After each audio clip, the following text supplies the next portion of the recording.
Good morning, students. Open your English Beehive book.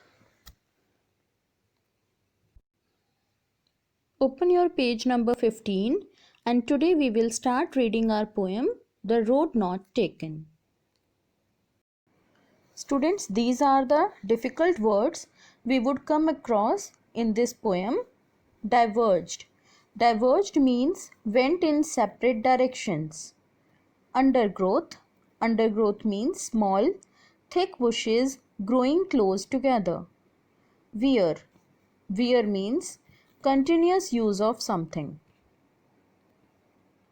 So now let's start the explanation of our poem, The Road Not Taken. The road not taken tells us that we must take our decisions wisely. Two roads diverged in a yellow wood. So students, here diverged means separated and took a different direction. There is a road which is diverging into two roads. We can also call it fork.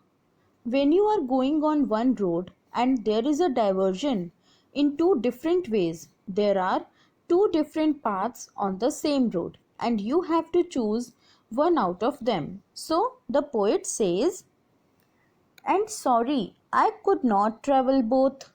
As the poet is a one person, he can only travel on one road. He has to choose one out of these two roads. Now he is saying that two roads diverged in a yellow wood, and here yellow wood means a forest with decomposing leaves, with leaves which are wearing out, which are yellow in color. So here the yellow wood represents the world which is full of people, where people have been living for many years, and so the world is also full of withering people. So these yellow leaves represents people who are older than the poet.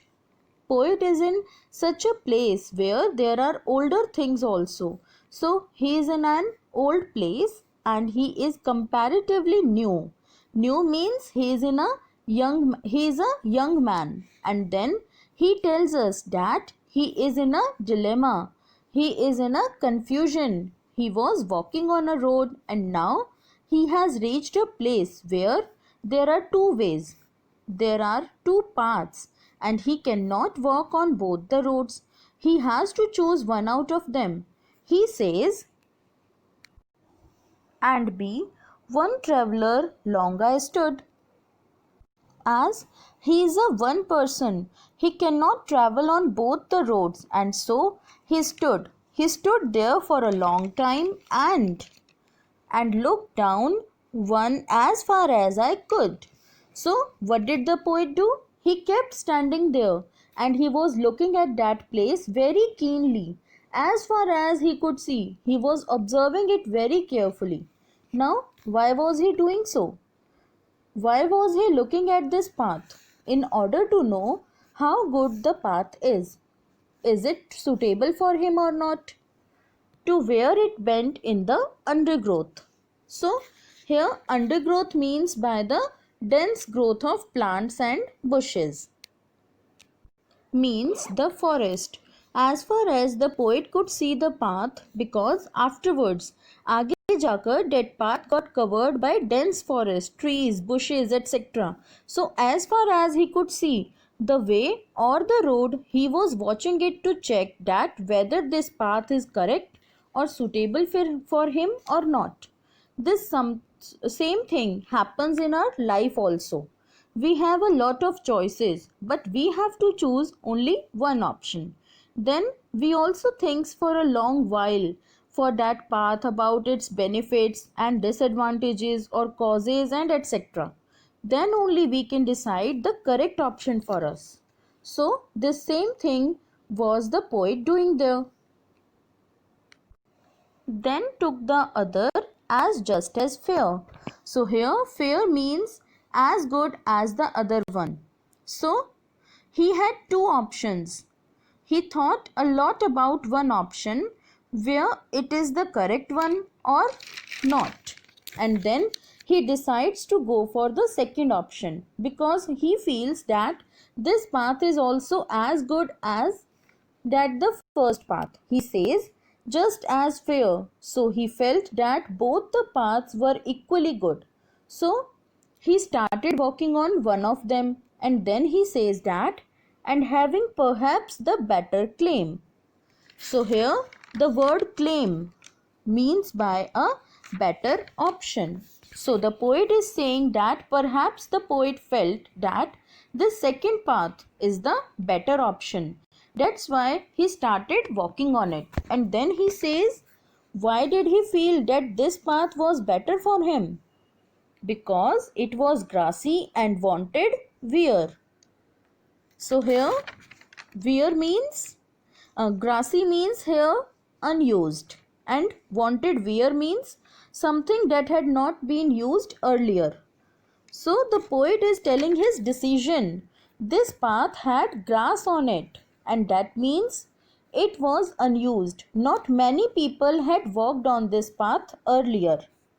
That is why this path was grassy. This shows that the poet has been adventurous. He chose such a path for him that had not been walked over by many people.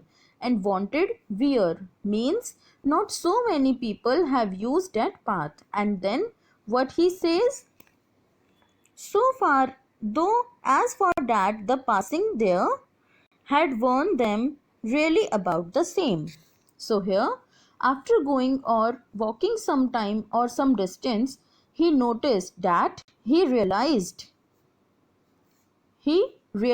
that, oh, both the paths have been worn out the same way. He realizes this thing, that this path was initially grassy at the beginning, but by moving some distance, this one is also same as the other path. He chose this way by thinking that there is grass on this whole path. But it was not like that. Both the paths were similar and they were worn out. They both have been used by the people and they had been walked over. Now here, life also gives us two or more choices and we have to choose one out of them. Although both of them are similar, we can choose any path or any option. All have the same problems and hardships, challenges, etc. And we have to face those challenges. We think that yes, we are opting a better option for us. But after covering some distance, we realize that both the options are similar. Both have their pros and cons. On both the path, you have to face or we have to face challenges and hurdles.